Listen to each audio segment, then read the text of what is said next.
Tuesday, August 25th, 9:54 p.m. You're listening to Enemies of the State, Episode 3. A little different this week because there's only one enemy of the state present right now, which I think might mean that the government is winning. But Matt is on vacation, so I thought I would just fly solo from the Enemies of the State lair.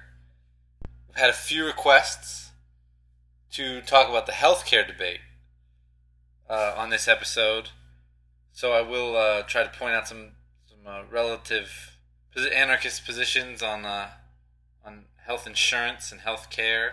Already with the healthcare debate because it seems that it's dying, or at least I can see that it's in some very painful throes right now. Joe Lieberman, senator, plunged a knife into the healthcare debate today, just sort of saying, yeah, this isn't the time. The revised Congressional Budget Office deficit figures almost $2 trillion upwards, $1.6 trillion over what they estimated deficits would be.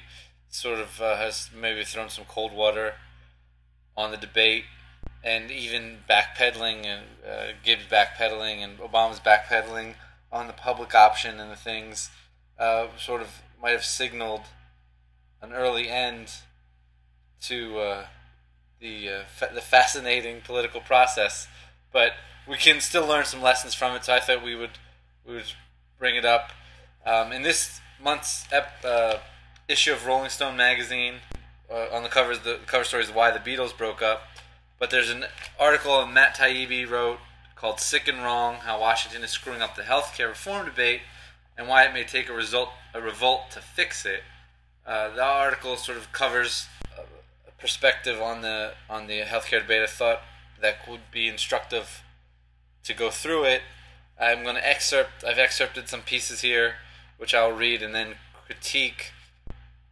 But I'll preface that by saying anything that's critiqued here, if anything that's left out that I didn't critique, doesn't mean I disagree with it, or doesn't mean I agree with it. I don't want to take a stance on stuff I didn't say. But so let's get right into it. The article opens up. Matt Taibbi says, "Let's start with the obvious. America has not only the worst, but the dumbest healthcare system in the developed world." That's not obvious. He sort of says this is the obvious thing. I don't think it's obvious. The latest, when Bill Clinton was in the 90s, was working on healthcare reform, polls showed that about 87% of the population rated their own health care as good or very good.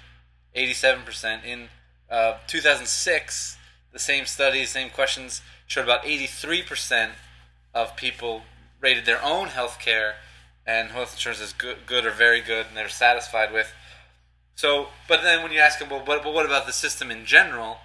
Then they sort of think that something else must be going on that is screwing everything up. But that's a pretty big number, right? 83%. You're going to have a hard time changing the status quo when people sort of feel about their own care and their own access to care and their own way to pay, the way that care gets paid for them.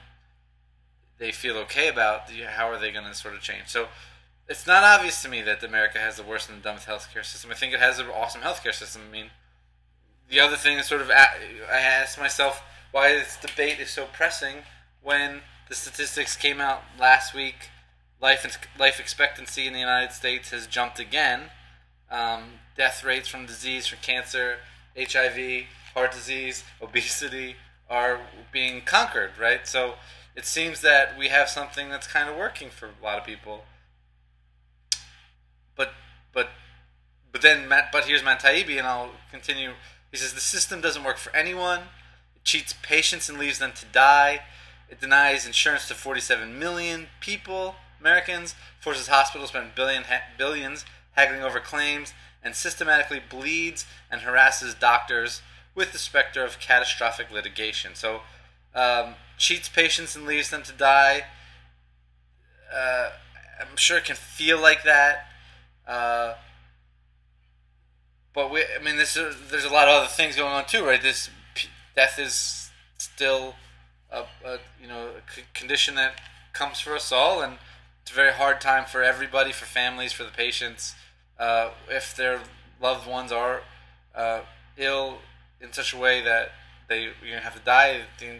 There's nothing. I mean, the best health insurance, round the clock care, can maybe keep you alive for a little bit longer, but anyway. And then there's sort of this number, the 47 million Americans. That number is used a lot, but I think it's a little bit misleading.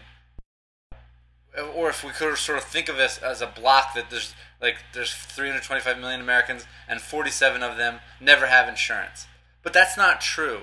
Like the actual individual people who make up that 47 million is changing. So people are leaving jobs and losing insurance, but then some people are getting jobs.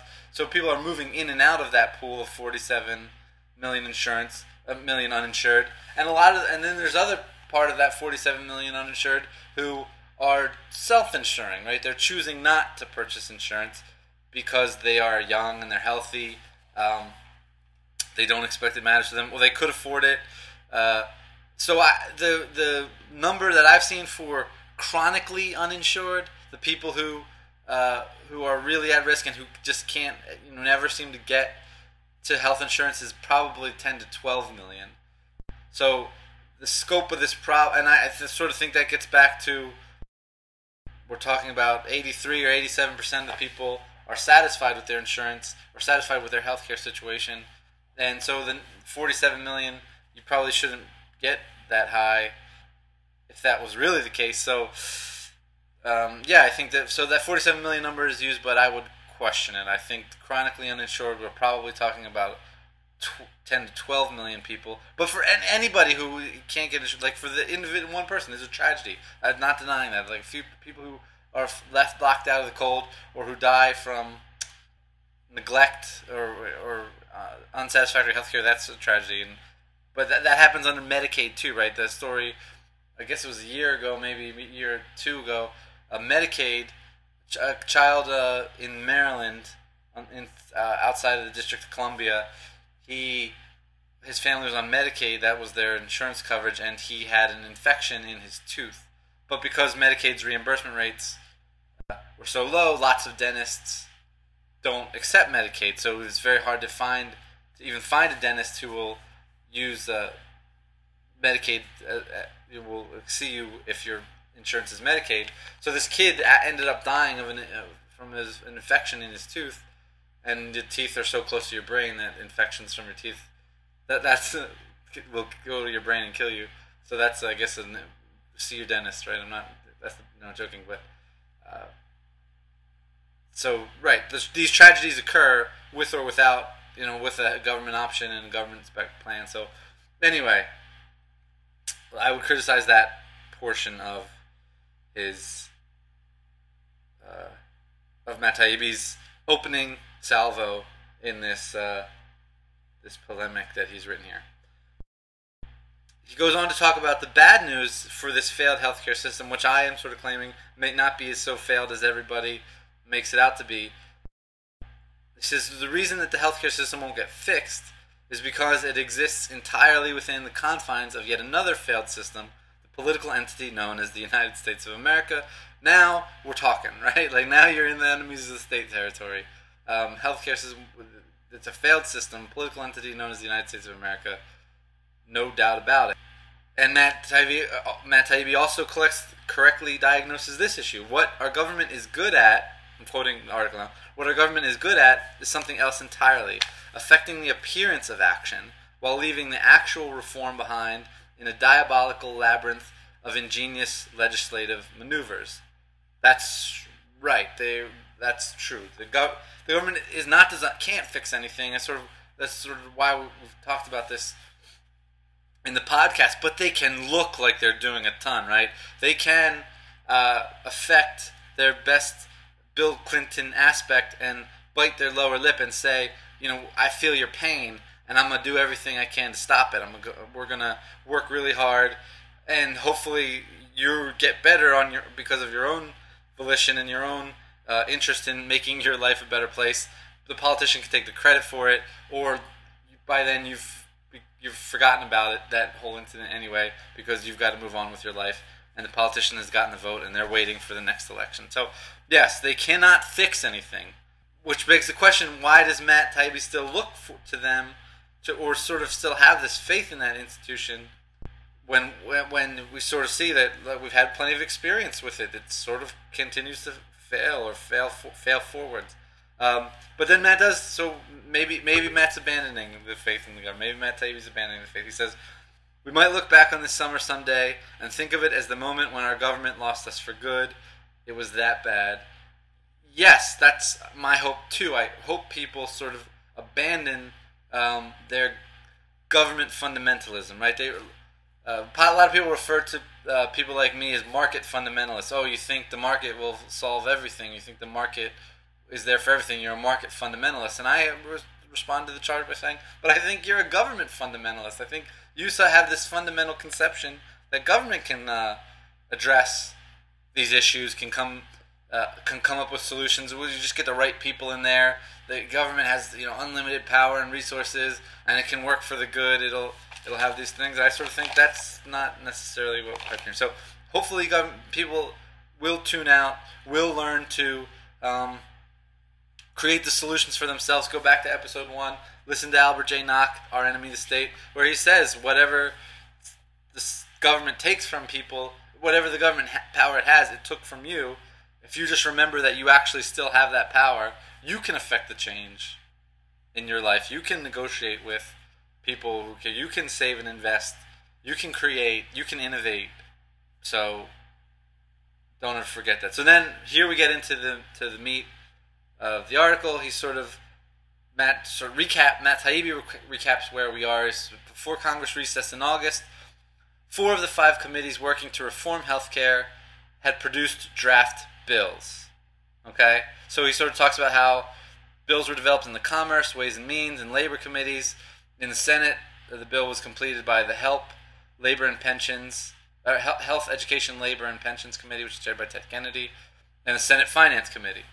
Now, this should be, this is an important point, and it can't be glossed over. There were 5 competing bills, floating around Capitol Hill. How dare Obama go out and sort of sell the American public on this plan when the plan hasn't even been written, right? He sort of said some things that if you like your doctor, you'll be able to keep your doctor. But he really should have said something like, if you like your doctor, you'll be able to keep your doctor if this is the final bill that actually gets passed.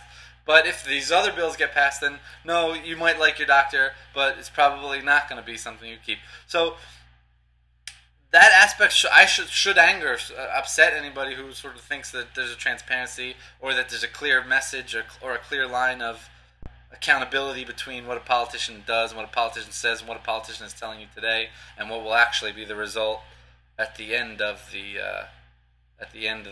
process that goes on in Capitol Hill, which I liken to shouting in a hurricane, right? It's just a bunch of people. There's like a hurricane going on, and there's a bunch of people are trying to talk to each other through the hurricane, around the hurricane. It's a mess. So why rely on it? Like, let's just actually let the hurricane blow over. We can avoid it. We can talk to each other away from a hurricane and sort of come up with solutions. So, but this idea that politicians were out there selling selling a package when there were 5 competing packages floating around the bill, that doesn't make any sense to me. The article goes on to say the final bill that's hammered out of the work of these 5 committees will contain a public option. So the public option is an option for citizens to buy into a government-run healthcare plan. Okay, that's what they. So Matt Taibbi points out that they've abandoned the single payer. He'll talk about it soon. He says single payer is what Democrats and the enlightened left should be pushing for, not just the enlightened left should be pushing for, but what this Matt Taibbi is pointing out. He's apodictically certain, right? What this country should be pushing for is a single payer. It's the only idea that works. But in the world of political compromise, the thing they're going to try and get up is a public option, which I think a lot of critics have declared, sort of that's a Trojan horse for slow sort of takeover to a single payer. You could use a public option to sort of to bring in the single payer over time. But anyway, a lot of the bill's main point is that they're going to come up with this public option, and there's an argument for a public option, an economic argument for a public option, where he said the other things that are going on in the health reform bill give a lot of strength to insurance companies. And Matt Taibbi will talk about this in his article.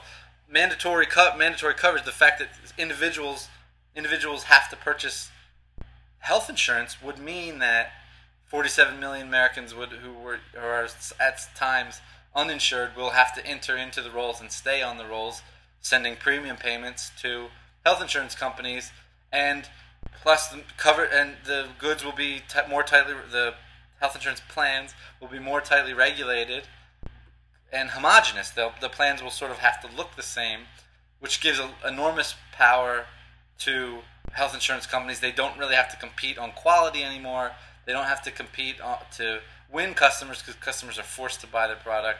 So they will have some pricing advantage. So the only thing that would keep them honest would be some sort of competitive advantage, at least in some traditional mainstream economic competition model framework, which I think breaks down. I think falls. So that was sort of say, well, if you give these concessions to the healthcare insurance industry, you have to take something. You have to sort of introduce this element of competition, the government plan. That's not the case. That's not the argument that Taibbi is making. It's certainly not the argument I would make and endorse. That is an argument that's out there that should be conceptualized, but wants to really scrutinize it and tackle it. I think it falls apart too.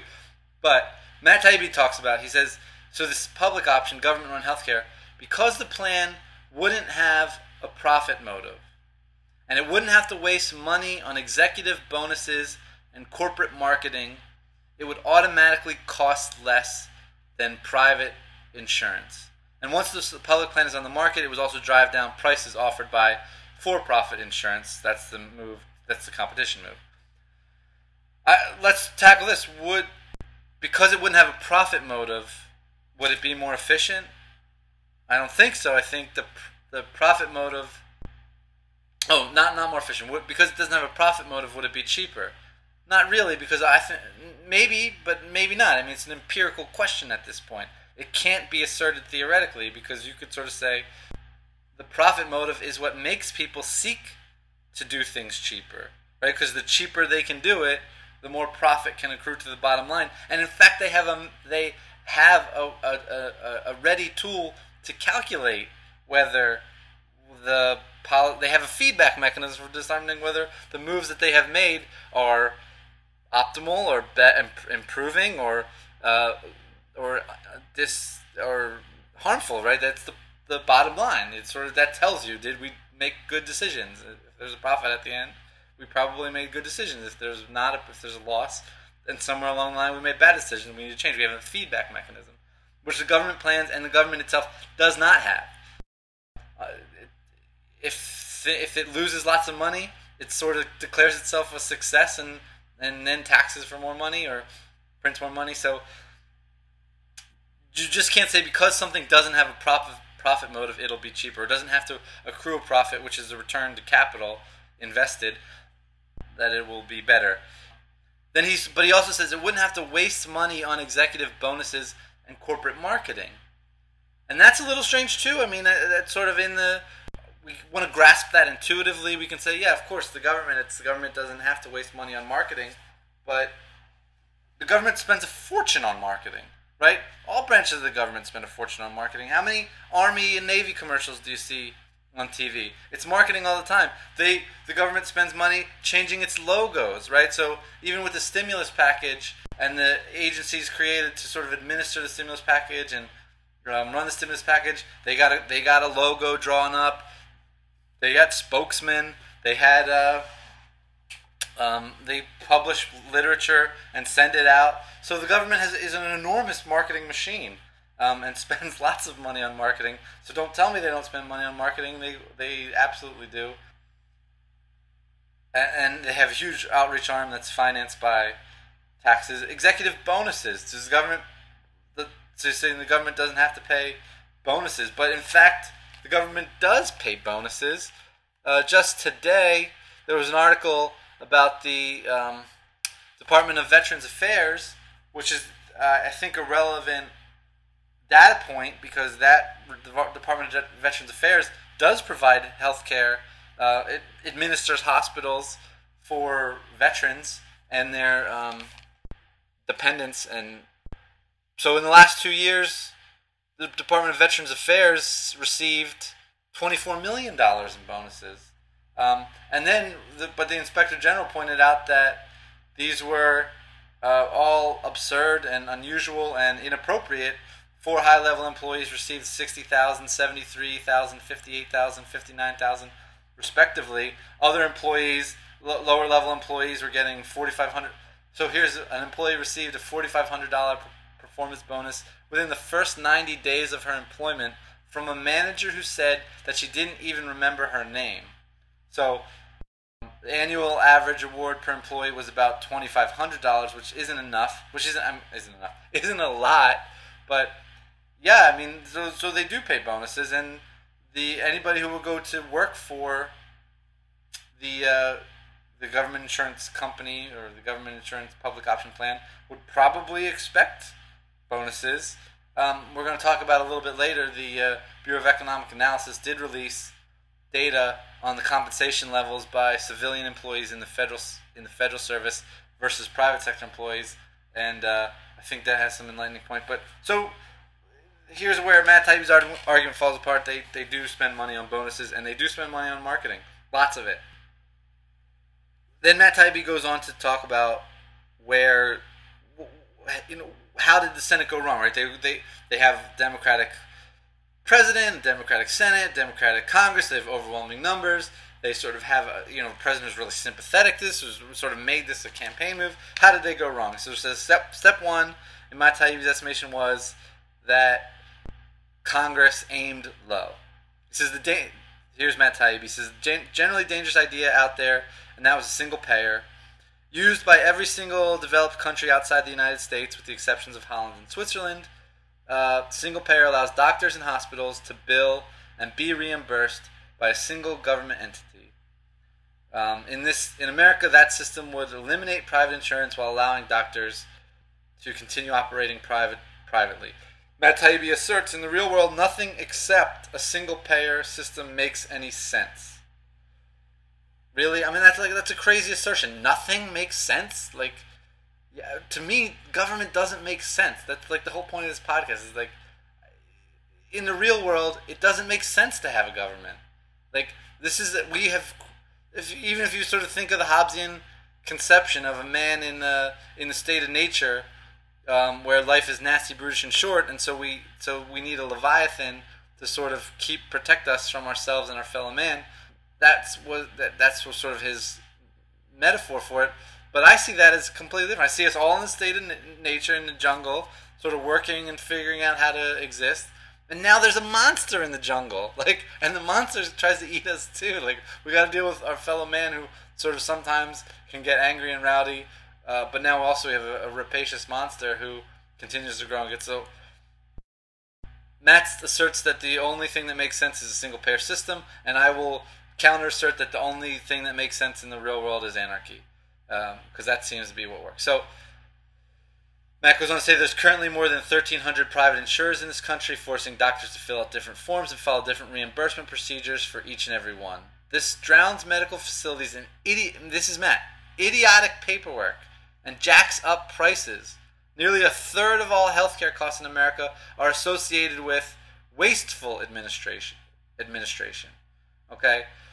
Why are there 1,300 different private insurers in this country? One of the reasons is we have 50 states, and 50 states have different mandates for insurance companies. And if some states say if you have a plan that runs in Maryland, it's not acceptable for Virginia, and that's not an argument for consolidation by fiat. That's an argument for freeing up the states, relaxing their restrictions, relaxing their mandates, relaxing what they sort of think that a plan has to cover, and allowing insurers to get not allowing insurers, just leaving it alone, right? And what would happen is insurers would compete to sell larger customers, would try to enjoy the economies of scale that come with that. So there's 1,300 private insurers because there's 50 states who mandate a million different things, and so each insurance private insurer goes to where it sort of can make a niche, and yes, and then doctors will have to fill out forms for each one. But is that paperwork idiotic? And is the paperwork jacking up prices? I would argue that it's. I mean, some of it probably is, but all of it, like he says, nearly a third of healthcare costs is associated with wasteful administration. How is it wasteful? So a lot of people make the argument that, well, you see, the government, they don't have to waste money on these administrative costs. Let's compare the administrative costs to Medicare versus the administrative costs to private health insurance. And I say, okay, let's do that. What are those administrators doing in the private health companies? Lots of times they're weeding out fraudulent claims. So yeah, some claims get denied through this administrative process, but some of that's fraud. So turns out, in the case if you look at Medicare, they don't have an administration. You send a claim in, and so you can see the arrests that get made. And I would contest that the arrests that are getting made in Medicare fraud is a very small percentage of the actual fraud that's existing, because Medicare shovels money out the door. Send a claim. You have a billing number for Medicare. Send a claim to Medicare, and they will send you the money that you asked for in that claim. Generally, no questions asked, because there's no administrators asking any questions. In the private health insurance companies, they are asking questions. I don't consider that wasteful, because that's the sort of the job of weeding out fraud. But let's hope that they can do that. That keeps insurance costs down for everybody. If nobody was looking for fraud, the people would be committing more fraud. So wasteful administration, like, I don't know. Some of the paperwork's probably idiotic and can be made better, but don't you? That goes to the point that if these private insurance companies are for profit, they see that $350 billion a year in paperwork could be reduced. So they will they have an incentive to reduce the burdensome paperwork. They want to try to capture that $350 billion for their bottom line, and compete on the dimension of being a really easy to administer health insurance plan.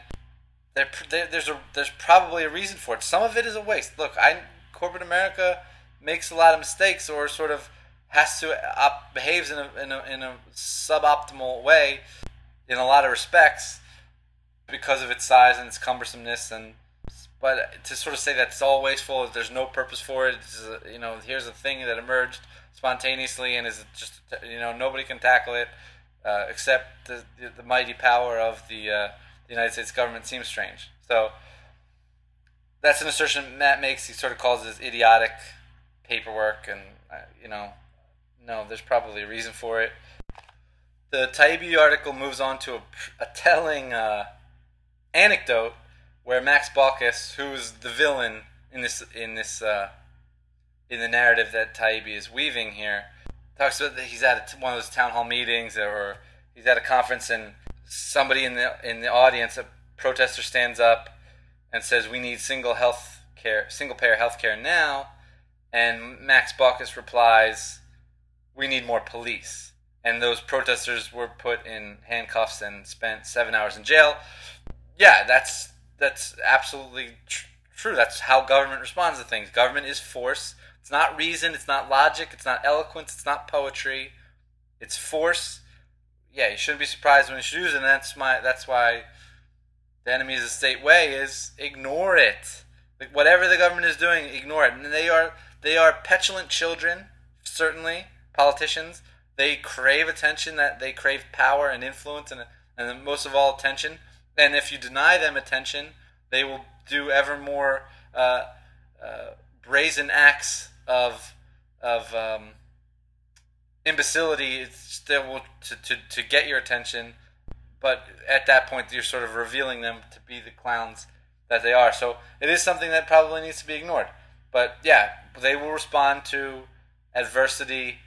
They will respond to challenges, intellectual challenges, ideological challenges, policy challenges with resort to force.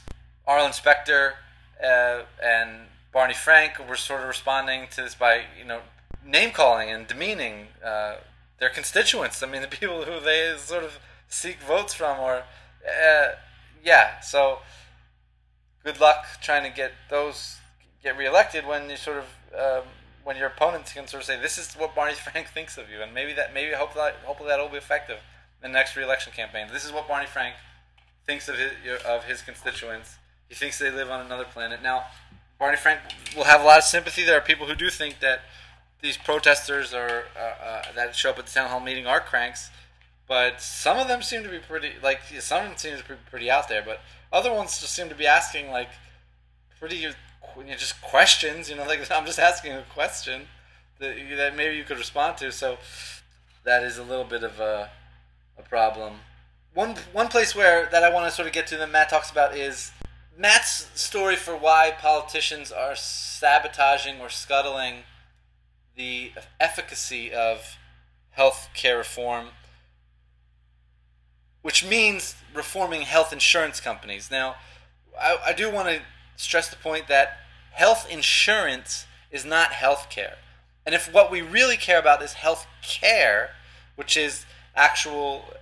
should include more than medical care too, right? Health care probably includes clean drinking water, sanitary conditions, food, exercise, access to stress-free or relatively stress-free existence. Those things, getting enough sleep. These things are all part of proper health care. But medical care is a little different. I mean, medical care is intervention, medical intervention, biological intervention, chemical intervention into your biological processes. That's different than health insurance. Insurance is a hedge against volatility. So it's a hedge against catastrophic financial ruin, right? So if you have home insurance, because if your house burns down, then you are out the value of your house, which for most people is a huge sum. So you sort of insure against it. You pay premiums along the way to ensure that, in fact, you won't sort of ever have to face this catastrophic scenario. And I think health insurance should be more like that, catastrophic, that you have a certain chance of, an actuarial chance of contracting an illness or that requires very expensive medical intervention, and you'll pay premiums, certain premiums that you'll know in advance, to avoid the uncertainty of potentially having to face this outlay that could massively devastate you. But health insurance in the United States doesn't work like that, right? We sort of we have like a prepaid care, we pay premiums along the way, and then our health insurance pays for our routine maintenance, our annual checkups, conditions that we sort of pick, that we plan for, more routine thing, prescription drugs that we have a prescription for. So that's not an insurance event. Like if you sort of have a lifestyle that leads to high cholesterol, you have a family history of cholesterol, then one of the things you should probably think about doing is that it should be likely that you are going to have to spend money for cholesterol drugs or stop eating fat. But that's really hard. So maybe you should just save money and buy cholesterol meds a certain amount, or you have a high deductible plan, and that you'll pay for your meds. But if anything else happens that would be catastrophic to your budget, then you would have insurance for this. But that's not what insurance is in our conception. And it seems to me, and it seems to Russ Roberts, he wrote about it on Cafe Hayek, we'll post a link, where he talks about what people really mean when they talk about health insurance is cheap medical care.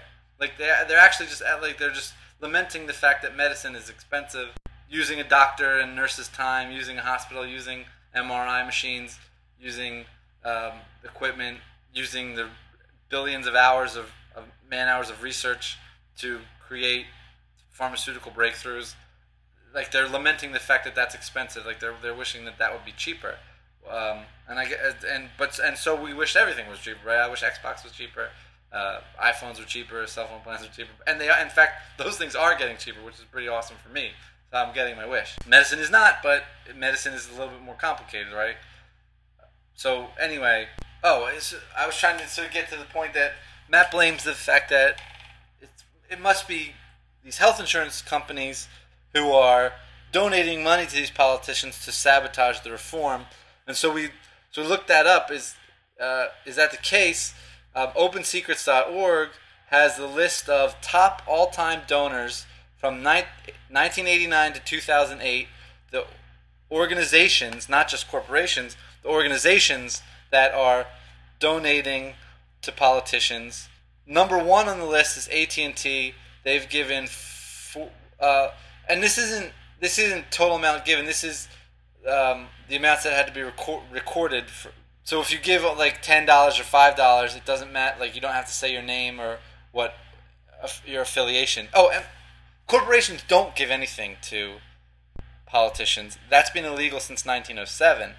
But so individual employees in corporations do give money, and corporations can set up PACs where individual employees are allowed to contribute. Sometimes it feels like there can be pressure to contribute. It certainly comes around my work every year, but I don't give any money to politicians except for what they forcibly extract from me in taxation. But no, but people who identified as AT&T or PACs, political action committees that are affiliated with AT&T, have in the 1989 to 2008 period, $43,501,000. 44% of that went to Democrats. 55% went to Republicans. We'll put a link to all this on enemiesofthestate.net webpage and this podcast webpage. Number two is the American Federation of State, County, and Municipal Employees, not a corporation at all, but a union. They gave $40,965,000. 98% went to Democratic politicians, and only 1% to Republicans. After that, it's the National Association of Realtors, which is not exactly a union, but sort of operates as a union. 4 is Goldman Sachs, and they also lean Democratic, 64% to 35%. 5 is the International Brotherhood of Electrical Workers, again another union. 6, American Association for Justice. 7 is the National Education Association. 8, Laborers Union. Number 9, this is in terms of total amount given. 9 is the Service Employees International Union. 10 is the Teamsters Union. 11 is the Carpenters Union. 12 is the Communications Workers of America. You have to get to number 4 before you get anything that has to do with medicine, and that's the American Medical Association. And those are sort of doctors. They have slightly favored Republicans. 60% to 40% of their $26 million in campaign funds went to Democrats. Right under the American Medical Association is the American Federation for Teachers. So if you add those to the National Education Association and the American Federation for Teachers, they've got teachers giving quite a sum of money. United Auto Workers, machinists and aerospace workers. So where are the corporations on this list? It seems that unions are the ones who are giving it to get. Before you get to, you got to go all the way down to, you got to pass Microsoft, Time Warner, the National Association of Leisure Carriers, the AFL-CIO, General Electric. You got to pass Ernst & Young. You got to pass the credit union. You got to get to number 42. That's the American Dental Association. 43 is the American Hospital Association. You got to get to number 45 on the list before you get to an insurance company, Blue Cross Blue Shield, which has favored favored Republicans 60% to 40%. You got to get to 45 on the list before you find insurance company, and you got to get all the way down to 58 on the list before you find a pharmaceutical company. Pfizer is 58 on the list, with $13 million in donations over that relevant time period. But again, and interspersed here, you've got plenty of the International Association of Firefighters. You got a lot of accounting firms. So you sort of see where that the huge Enron debacle and those accounting scandals in early 2000s made these accounting firms, Deloitte and Touche, Price Waterhouse, start donating to politicians furiously, which is funny because that's what politicians can do. They can bring raise an issue and sort of say, we're going to start legislating this thing, and the people who will care about that thing start spending money. It's to influence the debate. Whereas if the politicians would just keep their mouth shut or didn't exist, you wouldn't see. People would live their life and things would be okay. I that's what I posit. So then 67 on the list is GlaxoSmithKline. So yeah, I mean these. It may be the case that the campaign donations are influential, but again, these are individuals in the company or individuals in the company picking the politicians they want, or individuals in the company picking the PAC, and then the PAC usually is the one that's much more. Because I think when individuals are donating and then writing their affiliation, I think the individuals are actually donating along on their convictions and not on their pecuniary interests, where the PACs are probably much closer aligned to donating to political campaigns that sort of have the PACs parent companies, not a parent company, because the relationship is a little different. I'll use the jargon loosely, but that have their pecuniary interests at heart. So, yeah, the insurance companies don't seem to be like the biggest. Eli Lilly at 84 on the list, but they're even giving less money than the American Academy of Ophthalmology. So, Bristol Myers Squibb is on there at 96. This is the top 100 list. So you'll see a link to that. So, in the grand scheme of things, it may be the case that some politicians are getting this payouts from health insurance companies or pharmaceutical companies, but if they actually really were doing something popular, it seems that there's a massive amounts of donations and donors out there who could more than make up for whatever contributions they're getting from these pharmaceutical companies. There's a lot of teachers unions, workers unions, corporations that would probably make up and swamp the contributions that the pharmaceutical companies are making in there. So, is political campaign donation the problem? I'm sure it's some kind of problem, and I don't think that these politicians have anything other than power hungry, slick greaseballs. But are the corporations the problem? Did the corporations make these guys this way? Did the corporations make these? Because these are the guys who were running for student senate when they were in high school, and they wanted to be in charge of things, and they wanted to be at the center of the action. They ran for city council. They wanted to be important. They wanted to shake hands with people. They didn't really want to do an honest day's work. So that's my perception of them. Back to the article. Matt Taibbi points out, well, then step 2, after step 1, aim low, step 2 is gut the public option. So now that they got single payer off the table, then the next step would obviously be to gut the public option. And Matt Taibbi said, he says that the public option is hardly a cure-all. This is him, I'm quoting again. Among other things, it does nothing to reduce the $350 billion in unnecessary paperwork and administrative overhead. So again, he's sort of, and so you sort of throughout that, and it's a convincing polemic, and that's the method you use. You sort of make an assertion and then continue to rely on it and reinforce it, so that the reader also incorporates it into the framework, into their own framework of thinking.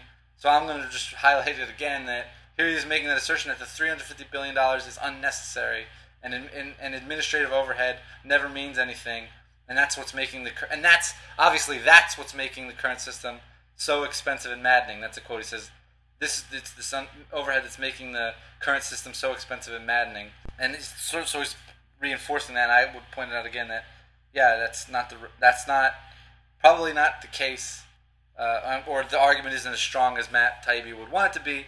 And then he also points out that the public option would do nothing to address that, which is true. He tries to go on to sort of say that the basic idea of the public option is sound enough. Create a government health plan that citizens could buy through regulated marketplaces called insurance exchanges, run at the state level. And then he goes on again, making that same assertion, or repeating that assertion, simply by removing the profit motive, the government plan would be cheaper than private insurance.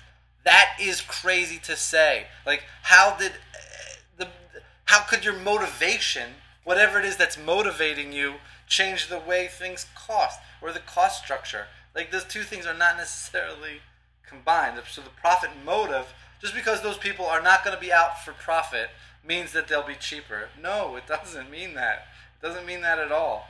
And then he does something a little gratuitous, I point out, where he's sort of talking. He says that the logic behind this public option is so unassailable, right? So he's asserting the logic behind single payer is clearly the penultimate of enlightened discourse is obviously single payer. But then he goes on to say that, but also the logic behind the public plan is unassailable.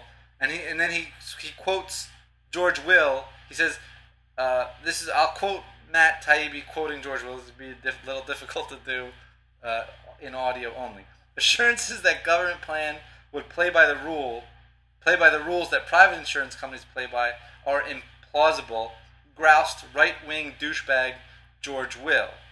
Now, what could possibly be served by describing George Will as a right-wing douchebag? Like, George Will never voted to raise anybody's taxes. Right? George Will never imposed trade restrictions or quotas on anybody's lifestyle. So to sort of just call him out as a douchebag is it's incongruous to me. It doesn't make sense. And I don't think, first of all, I think George Will is a very learned, considerate writer who sort of does grasp a lot of the issues and is a decent pundit of our time. He's sort of a student of Friedrich Hayek, which we hope to get to in the podcast in certain areas. And I sort of rely on a lot of Hayekian insights to make the case for this personality. Hayek wasn't an anarchist, and he's not on the pictures on the Enemies of the State website, but there's definitely a lot to say. So, yeah, just to go out to sort of, he's a right-wing douchebag, George Will. I guess he's sort of playing to the Rolling Stone magazine audience. But I read through the rest of the magazine too, and man, I don't care. I totally do not care about music. I definitely do not care about what goes on in the music industry. So maybe he's writing that to sort of keep the attention of the regular other readers of Rolling Stones, or to sort of address them. But it seems gratuitous and not necessarily the case. But then he continues to quote George Will, saying competition from the public option must be unfair because the government does not need to make a profit and has enormous pricing and negotiating powers. That's what George Will said. And Matt Taibbi is sort of interpreting that as, see, look, if you offer a public plan that doesn't systematically fuck every single person in the country by selling healthcare at inflated prices and raking in this is Matt Taibbi, and raking in monster profits, private insurers won't just be keep. Our insurance company, our health insurance companies raking in monster profits. I did mean to look that up to see what kind of profit margins these insurance companies are making. I didn't get to it. I just decided, look, I got a podcast right now. I got a podcast immediately. So I don't know what kind of profit margins they make, but I don't think it's monster profits. I don't know what monster profits are. And are they selling healthcare at inflated prices? Like, that seems like a pretty strange thing. It's the price that the markets bear, and there's certainly problems. The distance between the consumer and the insurance company. Their customers are the business owners, right? They're not not necessarily the beneficiary of the plan. That's a problem, but that's not solved by the government. That's solved by tax policy and mistakes made and with price controls and wages in World War II. So, but George Will is actually referring to something a little different, right? I think competition from the government, or the public option, is unfair because the government does not need to make a profit. Matt Taibbi's interpreting that as see they're making a profit on you. They're exploiting you somehow. They're getting your money. And the public option won't have to do that. But George Will is saying something a little different. George Will is saying that the government option doesn't have to run at a profit to sustain itself.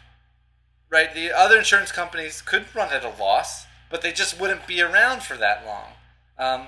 They could sell insurance at rates that guarantee that they sell a loss and customers, I guess, would be really happy until that insurance company didn't exist anymore, right? Until that insurance company was gone.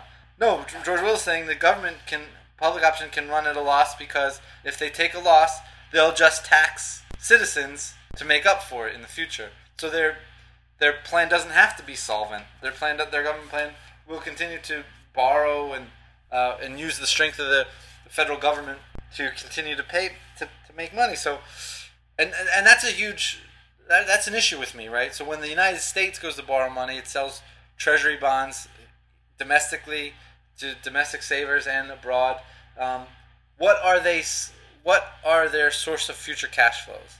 So people lend money to the government today because the government will have cash flow tomorrow to pay that back with interest. It's the same reason somebody lends money to me is because they believe in the future I will continue to earn income, a stream of income, which I will use some of that to turn. I will pay back them with principal and interest, but. And also I put up collateral because I own assets and they'll take that. What are the assets of the United States? What is the collateral that sort of a lender lending to the United States is looking for? Or what is the future source of income?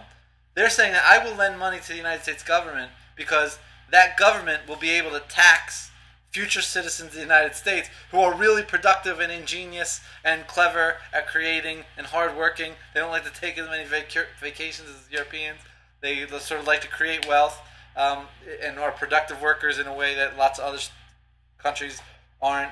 They're educated. They're have a certain sets of characteristics. But I'm going to lend money to the United States government because the United States government can take money from those people. Like that is really kind of screwy. Like there's anybody who lends money to the United States government. Don't be shocked when the government repudiates the debt. Right, like. It's immoral that they contracted this debt, right? Because they said, well, we're good. You lend us the money today, we're good for it because we're going to tax those dudes tomorrow. Like we're going to tax them like there's no tomorrow, but tomorrow we're going to tax them like there's no tomorrow. And then the lender said, yeah, like, okay, here's some money. So yeah, like it's kind of immoral that, in my opinion. But I think George Will was making a more subtle point than Matt Taibbi was, and negotiating powers. George Will's couching it as the government has negotiating powers, but behind every negotiation with the state is something very sinister, right? Behind every negotiation with the state is a gun. Like so they have these massive protests in front of the town hall and where the president's going to be, and they're bringing guns to these town hall debates, healthcare town hall debates. And pundits are freaking out. This is 2 weeks back or a week back, so obviously the podcast is not as timely as it should be because I don't podcast every day. But so the pundits are making this point: how dare these people bring guns? It's so crazy. Like, why would they bring guns to a healthcare debate? Well, there shouldn't ever be guns near a president. Except you sort of got to remember the president is never not near guns, right? Like everybody in the Secret Service is carrying a gun, and the president and his family. And secretaries of states and secretaries of war are around guns all the time. So the fact that there are some other guns there, between gun, I don't think that this training and mentality that a Secret Service agent has, I think that's far more dangerous than the mentality of a citizen who believes in the right to open carry and exercise. That's a little digression, but the point is that when you're negotiating with the government, they can sort of do something else. Like they can go back and write the laws. And so, you don't want to negotiate with me? Well, you're going to find yourself at the other end of a IRS audit, or you're going to find yourself at the wrong end of some piece of legislation. You're going to find yourself at the wrong end of a Federal Trade Commission antitrust suit if you don't sort of play ball. So there's nothing that's the negotiating power that the state has. It's sinister. It's not open and above board. It's not trading value for value. It's I don't want to sound too Randian, but that's a little Randian phrase. They're not trading value for value. So, and I think that's where George Will's head was at, where Matt Taibbi says, he's even pointing out that the government is strong and righteous and that the insurance companies are trying to fuck. So that's a little different. Hans Hermann Hoppe, an economist that used to be at the University of Nevada, Las Vegas. I don't think he's there anymore, but he points out that we have the state, and the state has the power to settle conflicts between citizens, but the state also has the problem to settle to the power to settle conflicts between the citizens and the state itself. So this is perverse because that gives the state a reason, an excuse to initiate conflicts between itself and citizens, and then settle the issue in its own favor. So the government in that case is where I sort of point out it's not capable of producing goods. Hans Hermann Hoppe talks about it's actually in the state's interest to produce bads. It's in the state's interest to sow conflict because it gets to be the arbiter of those conflicts and then can decide the outcomes for itself. So we're coming up on an hour here. We're just getting started. I can keep doing this. So I hope you're still listening. Are you out there? Is anybody listening to this? Maybe I'll tell you, you can take a break, turn the podcast off, come back in a little bit. So look for episode 3, part 2 coming soon, and we will talk to you then.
But he's